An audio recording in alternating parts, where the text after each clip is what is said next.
course it will. Of course it will. Hey, hey, everyone. How are you? How are you? How are you? This is Latanya.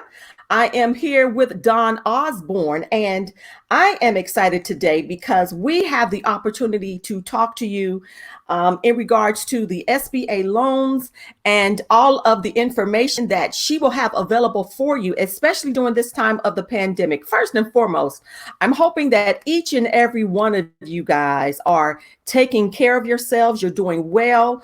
You're boosting yourselves with all the good nutrients to build up your immune system. And we are excited that you all are here with us on today. I'm excited to have Don with us because I always say that we all have gifts and we have talents. And one thing that I know for sure is that Dawn is well gifted and she has expanded her craft when it comes to SBA loans, when it comes to grants, when it comes to all things government, state, and federal. And I'm excited for her to be here on this afternoon. Dawn, say Hey, hello to the Latanya. people. Hey, everyone. How are you? This is a Yes, yes, wonderful yes. day. What an amazing day. And so, especially now during this pandemic, Don, I wanted to make sure that, hello, T King. I wanted to make sure that we provided as much information as possible to everyone that's out there because we don't know a lot of times, especially in our community, in the African American community, we're not privy to the information that is available, as well as we don't take advantage of it. And so, first and foremost, Don, because you guys, if you have questions, be sure to ask them here in our comments. Hey, T King, and all of you guys, make sure to ask the questions, and I can also ask Don, and we can answer them for you. We'll only be here for 30 minutes. We're not going to go over that because I know you all are busy. Don has a busy life, and we want to make sure that we get in as much information as possible in those 30 minutes. So, Don, first and foremost, welcome to the live stream. Welcome to the show. Well, thank you. And I'm so happy to be here with you, Latanya. Coming together, we always make things happen. And so I'm happy to be connected and happy to be available to everyone to share some information. Yeah, yeah. So first and foremost, Don, tell us more about the SBA loan, the grant. Tell us what is it, especially now during this time of our pandemic, the COVID-19. Tell us, share a little bit more information in regards to it. Well, I don't know. Well, the SBA loans, they're all loans. They're not Okay. necessarily grants. They are the payroll protection loan is can be forgivable. So then it Okay. would be like a grant to small to large businesses. But they are all SBA loans. There's a couple of Okay. different variations. There is the disaster relief one that has a $10,000 advance. There Mm-hmm. is a loan that's specific for homeowners. There is the SBA. There's a payroll protection loan, which is designed Okay. for employers, and it's they really created that one so that people wouldn't lose their jobs, so they wouldn't increase the unemployment rate and they wouldn't increase the homeless rate. So that loan was designed to infuse 2 months capital into businesses so that they Mhm. can sustain their payroll during this pandemic, During this right? And pandemic. so, yeah, it is a Okay. pandemic and it is Mhm. very hard for a lot of businesses. If your business hasn't been deemed as essential, then you're supposed to be Mhm. closed. And so, what happens to your employees? Right. And Mhm. so there's a host of businesses that are essential and there's a host of businesses that are not. And so there's a lot of people that are facing unemployment. Macy's, we all know how many stores Macy's closed. There's a lot of businesses like that. When you think Mhm. about it and you go and you roll by and TJ Maxx is closed and Kohl's is closed and all of these stores are closed and malls are Mhm. closed, there's Right. thousands, hundreds of thousands of people that are being displaced, and for as Right. far as employment goes, and so the Payroll Protection Act, that loan is designed to enable companies to keep their employees during this time, right? And so Okay. that's one of the largest loans. But the Okay. disaster relief loan that we have the link up for is a SBA loan for small to mid-sized businesses with either employees or independent contractors. And you submit the application online. It's a pretty simple, they say set aside 2 to 3 hours. I guess if you weren't as versed as I am in submitting the applications, it could take longer, but it did not take me anywhere near 2 to 3 hours to submit. And I've been assisting others in submitting them. So it's a loan that you have to have all of your information available when you log in the system to present it, because it asks a lot of questions. You need a lot of information.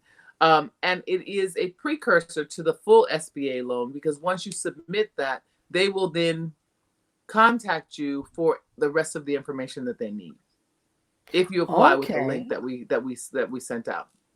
And for you guys, there is a link. It's on my page on Facebook. I also put it in the community, and I'll also add it in on our YouTube page as well. So Don, let's talk about, and if you guys have questions, definitely ask those questions. I'll definitely share them with Don. So Don, let's talk about the disaster loan. Is it up to $10,000, or is it $10,000 a flat rate? No, it's not even that. It's more than $10,000. It can be more than $10,000. But with that particular loan, you can check the box and ask for a $10,000 advance. So they will look at your initial submission and see if you qualify for the advance. And they're sending out $10 billion. I think it's $10 billion in $10,000 advances. Now there's literally millions of businesses that are applying for it. So the sooner you got to get it out, the better. The thing is, in our communities, people aren't even aware. Small businesses, mom and pop stores, grocery store, liquor stores, and the little food markets and that, they're not aware that they can even apply for this money, right? And so that is a disaster relief link. It's been up for a couple of weeks now, so you ideally should have gotten it in sooner, but I wouldn't not submit it. Because if something else you're submitting doesn't go through, at least you have a chance for that to go through and be pushed through to the next phase of the loans without the $10,000 advance. But the real thing about that one is there's a box that you can check and say, I would like to be considered for the $10,000 advance, which means that you would get that $10,000 as soon as they see you have the core parts of your application there, and then they would send the rest. You are verifying that all of the information is there. So let me just kind of tell you what they're doing. So what they're doing is they're collecting the requested information in order to make a loan under SBA's Economic Injury Disaster Loan Program, right? And that to qualified entities. So this first part is what qualifies you as an entity that has been impacted by coronavirus. Every entity has been impacted by coronavirus. So people are like, well, I don't know if I qualify. Well, if you've been impacted by coronavirus, your business has lessened by coronavirus, and you can project that through this, you're going to lose money. You are impacted by, you are eligible on that, just for that particular check mark of eligibility. There's some other check marks that they have in there. They ask for a lot of information. The key is that when you do ask for the $10,000 advance, you are relying on self-certification that's contained in the application to verify that your entity is eligible. So when you answer those questions, answer them with absolute truth, because you're self-certifying. And if they give you the money and they find out not, then you could be held under penalty, right? But don't be afraid, because the worst thing that you can do is say, I answered the questions. Now, as I'm being asked more questions, I'm not eligible, and you give them their money back. That's it. And then I have people that come to me and say, well, Dawn, I don't want a loan. I want a grant. Okay. Well, free money is not free money. For-profit entities don't always have money available, right? And I'm a big believer of, if you don't need all of their money and they give you a $10,000 advance and they give you more money, then set aside $4,000 of their money and pay them back with their money. Use the rest for your business, and then turn that around and then pay the loan back. Why not? And then back. Right. We don't know how long COVID is going to be impacting our lives, but we do know it's not going to be done by April 30th. And that's real talk. Right? I mean, real at least talk is it's not going to be done by April 30th. The other thing is, if you are a business owner and you can't pay back $6,000 to $10,000 in 18 to 24 months, because they're not going to ask you to pay it back in 6 months. If you can't pay it back in 18 to 24 months using some of their money to pay them back, you might as well just change it, go get you a job. Right. Because what are you doing? Right. What are you doing? Because you got to, So and that's real. I would encourage those watching to look at your business structure. You can do it if you only have independent contractors. You don't have to have employees. But also I would challenge you from today forward to look at why you don't have employees. Why aren't you paying yourself as an employee? Why aren't you setting aside the 30% in taxes to make sure that you're paying yourself as an employee? Right? And what is your business structure? And is it a business or is it a hustle? Which one is it? And someone asked the question, can you apply if you don't have any employees? That's Women Blessing Women. Hey, you guys, can you apply if you don't have any employees? Yes, you can apply if you don't have any employees. You would just is that the disaster one? The disaster or is that one the you can apply. The disaster one you can apply if you don't have any employees. The not the Women Blessing Women, excuse me. The payroll protection one you cannot apply if you don't have employees. Okay. So there's a couple of different things. So hey EJ, hey LaShawn, all of Howard, Tiki, Angela, you guys can apply, but if you don't have employees, you just have to answer the questions honestly. Don't say you have employees, because then they're going to be looking for your 941s and your DE6s. They're going to be looking for the payroll tax proof. Right. Okay. And so, and if you have employees, but you're not paying them properly, you're calling them employees, but they're really independent contractors, label them as such, issue them a 1099, and you can apply with independent contractors because they are understanding that some businesses actually have independent contractors. Caveat, if you're calling them independent contractors, then you as a business owner, if you've paid them more than $600 in this year, should have issued a 1099. Anyway, if you didn't, you're responsible for their taxes. Yeah, because California has that new tax law now out too. So it's getting very, very tricky. And so did we answer your question? Can you apply if you don't have any employees? I believe we have. Yes. Okay, so you can apply, but under the disaster one, correct? Right. Okay. Apply under the disaster one. And so they tell you that the estimated time for completing the application is 2 hours and 10 minutes. It's a lot shorter if you have all of the information in front of you, right? Okay. And so I want to go over the kind of information you have to have in front of you. And so you may not need to complete all of the parts. You are not required to respond to all of the parts that do not apply to you. But when they respond back to you from the disaster relief, do not respond to anything that doesn't have that OMB approval number. At the end of your loan, you're going to get an OMB approval number that says this is your OMB approval number. No, the SBA, no one from the government will reach out to you without that OMB approval number. So we don't know how many databases are being created. And if those databases are breached, they will not respond. The government will not respond without that OMB approval number, which is really important because there's a lot of fraud going on right now. Everybody's promising things. Everybody's tapping into people's fear and their desperation. And so be really careful right now when you are applying for anything, or if anyone says they're coming to you to help, make sure, be really careful. Don't just give out your information. That's just something that I've learned in working with the city and my city contracts and everything else. There's DWP workers showing up in uniforms, and DWP is not sending anybody out to your house to come into your house right now. So just be really careful. But that's a sidebar. So I'm going to kind of go over some of the things that they're going to do. They're going to ask you if you have a business, if it has 500 employees or less, if the applicant, an individual operator who operates under a sole proprietorship with or without employees, or is it independent contractor? So you have that option to select that. Is the applicant a cooperative with not more than 500 employees? Is the applicant an employee stock ownership with not more than 500 employees? Is the applicant a tribal business with not more than 500 employees? Is the applicant a business including agriculture? And then they have a link there that sends you to another company. Is the business a business with 500, more than 500 employees that is small under SBA size standards? And then there's a link there. So they've got a couple of different variations and a lot of choices for you to determine which type of business you are at the onset of the application, right?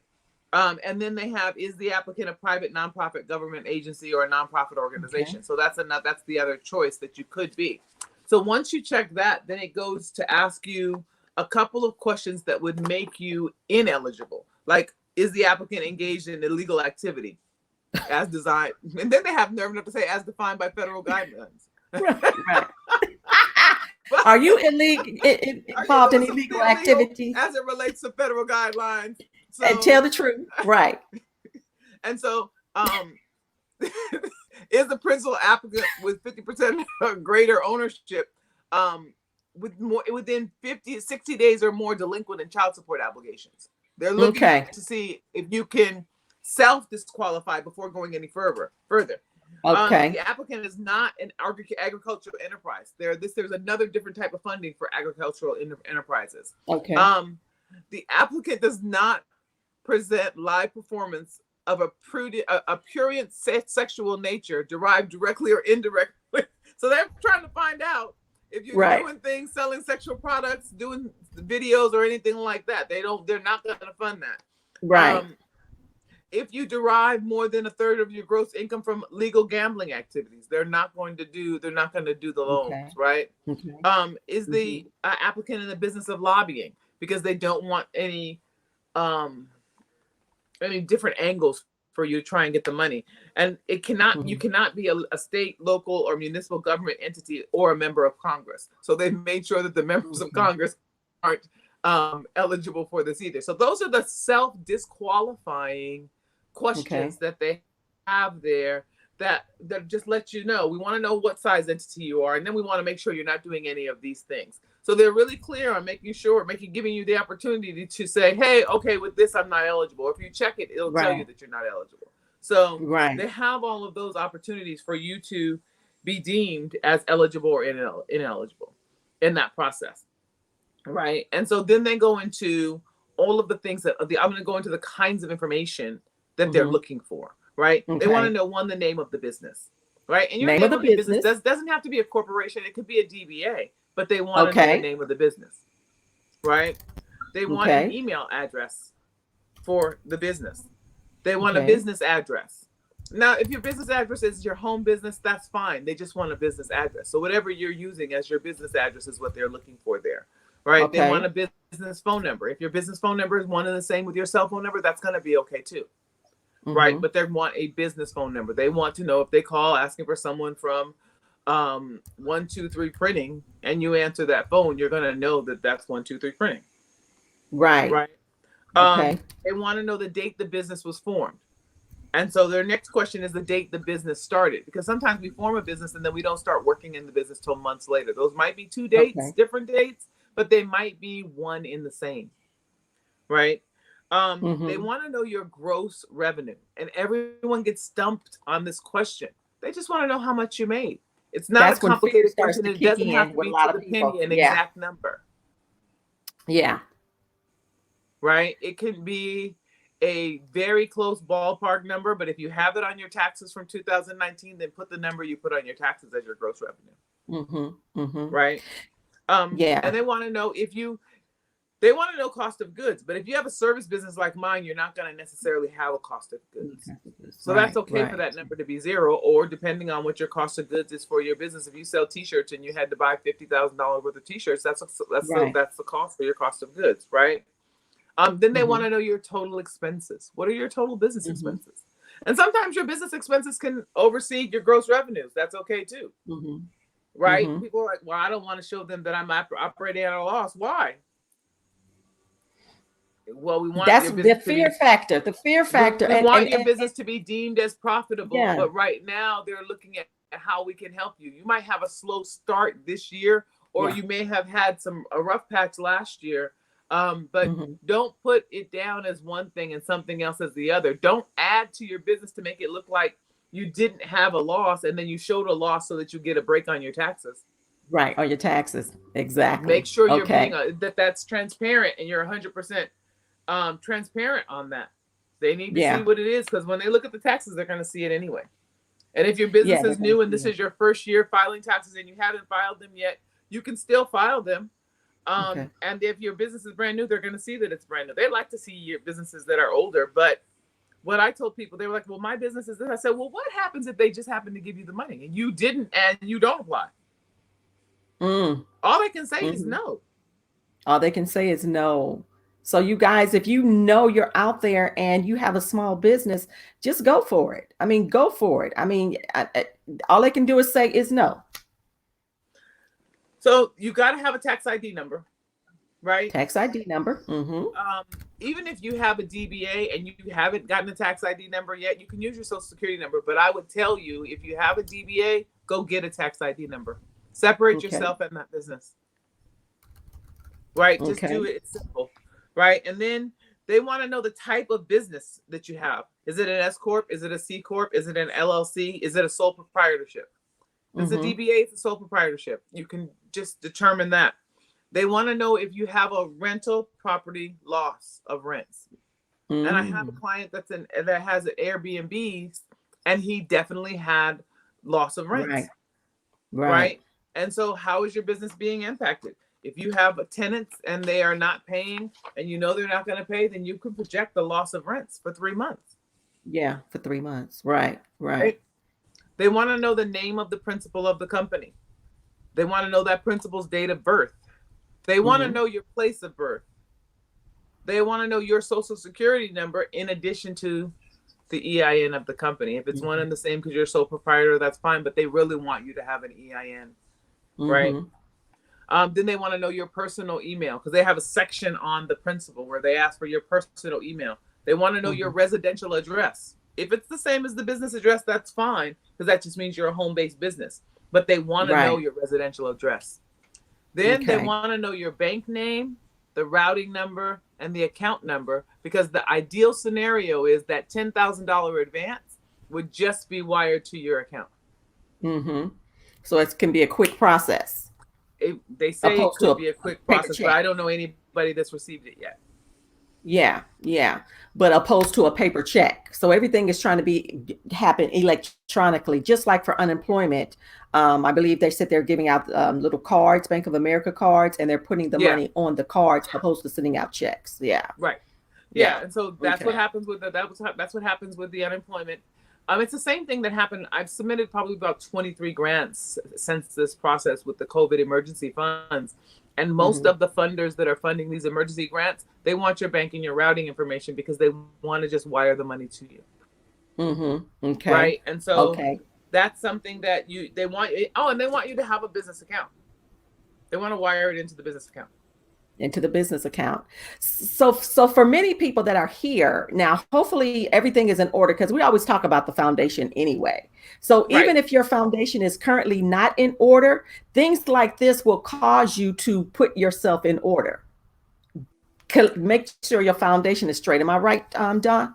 Yes, it's because we don't know what's coming your next. Foundation is straight. So many businesses in our communities, they don't have their paperwork together. That was the way I should say that, right? There's a couple of things I can say, but they don't have their together, but they don't have their paperwork together. It's so important to have your paperwork in order, right? You want to have your articles of incorporation or your DBA paperwork. You want to have your EIN paperwork from the IRS so that you have that in order. You want to have your banking information so that you have that in order. The things that I read off shouldn't take a competent business owner, but 10, 15 minutes to pull all together. Right. And you'll be done. And you can have that drawer in your office where you have your articles of incorporation. You might have it all in a binder, your articles, your bylaws, your basic business information, your EIN, your taxes, and all of your pertinent business information, your insurance and all of that, right? All of that should be in one place. And so you should develop a system to make it so that if you don't have this stuff ready now, this is God's way of just saying, hey, open your eyes and get it together, right? Everything should be decent and in order. right? As I Yeah. always say, you have to think and eke, and then I go to Habakkuk 2:2, and it's write the vision and make it plain. Well, if you write a Mm-hmm. vision and you make it plain and you don't have everything in order to support the vision, what are you doing? Right? And so I challenge Just you, hanging. all Right. of you, to get it in order. You can be an author, you could have a business that's making money. I had a business that was making money at one Mm-hmm. time, and then my mom got sick, and I found out that as much as it was making money, I didn't have, it was solely reliant upon me. So now I Right. do things totally different. And so put your business in order and Mm-hmm. make it, because if it's not in order, guess what? You don't have a business. You got to hustle, Mm-hmm. Right. right? Right. Right. So And so, are you conducting business, or are you hustling? are you hustling? So, Don, now for people who, and for you guys, I did put the link there for you all to check it out. But Don, if they need more information, what is the best way to contact you? Because I'm going to put your information in here. What is the best way for them to contact you if they have The any other best questions? the best way to contact me is to email me at Okay. Dawn Osborne 777 at gmail.com. Now, I'm sure you can see my name up there and the way it's spelled. It's spelled just like that, Dawn Osborne, 37s at gmail.com. Okay. I'm putting it in right now. You Okay. can messenger me on Facebook if you want. Um, and then at that point we can exchange and we can communicate on WhatsApp and that type of thing. Well, on this platform, the information I'm giving out is the phone, is the email and messenger, because we're And on Facebook, Messenger so we can do on and Facebook. messenger. If you've seen me speak through the list tour or anything like that, and you have well, actually my numbers have all changed, right? So So email they me. can kind of email you or connect with you on, Just right. please email me. Right. Or The best as way to contact me is email and messenger. okay. So you guys, if you get stumped in any way in filling out this information, and as she said previously, it's the fear that holds us back for going after the things that are available to us. So don't allow fear to take hold of you. Go after everything that's out there and available for you to obtain. And her information is here. Her email address is there, as well as you're able to connect with her on Messenger on Facebook. If you guys find yourself stumped in any way, that way, just simply email me. Find me. You guys can literally Google it, any of us, but connect with me, inbox me, and I can still get you over to Dawn in regards to that. And upcoming, you guys, on the 22nd of April, we're also doing a writing proposal. She's going to be instructing you all on how to. You're so welcome. Someone said, thank you, Dawn. You can You're welcome, also LaShawn. you can also sign up, you guys, for register for the proposal writing session that we're doing on the 22nd of April. And so for us, it's about obtaining contracts, learning how to write the proposals for grants, for contracts. That's happening on the 22nd of April. Go to the list tour. I'm going to put the information there. Get registered, you guys, because for me, Don, and then you can finalize this. We have a couple of minutes left. I get so many people that ask me, how did you get that contract? What did you do? And I always share with them, there are times that people literally, the companies will ask me, hey, add this word in, put this in, add that, because they're obtaining grant money to fund the project. Talk a little bit more about that, Don, because I want more and more people to understand the process of even obtaining the contracts, but you got to write it the correct way. Go on, Don.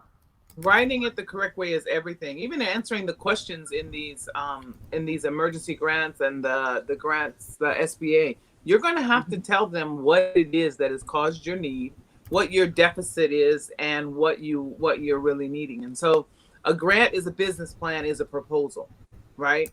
And so all of it is you putting your best foot forward and telling people competently in writing what it is that you want to do for them, or what it is that you need funding for. And so there's a correct way to say it, and there's an incorrect way to say it. There's a way to use words that have power and represent power in your presentation, and there was a way to use words that that disempower you. right? Mhm. There's also a way to very competently show that you are the best person or the best company for this contract. And then there's over talking and not being concise enough in your delivery because you put too many words in there, and it confuses your reader. So, how do you deliver a concise, competent proposal full of content that not only the reader wants to read, but they enjoy reading? And even more than it being an enjoyable read, they get the point that you're trying to make if you have conveyed it completely in what you've written. I mean, some of us are great writers, but we don't know how to get to the point. And we like words and we like to use big words, and they're You not better always preach. necessary. Right. Right? And And that so and there's a way to that's a say talk. something yes, there's a way to say it simply, concisely, Simplify it. and get to the point, because people with money don't have time to read a whole bunch of stuff that doesn't make sense. That's real. And that's so real. Somebody just commented. And that is so true. We got to get to the point. Get And, to the and and point. and even in my experience, you got to get to the point, and it got to be precise. You got to give them what they need. And so I'm excited about that on the 22nd, Don, because you'll be able to share, we'll be able to share information on what companies are looking for. Because I told someone before, and we're going to end with this. The minute I received a $25,000 check from a Fortune 500 company just for going in and doing a day session, that changed my life. So for me, it's all about contract. I don't want to. I'm done. I'm taking my.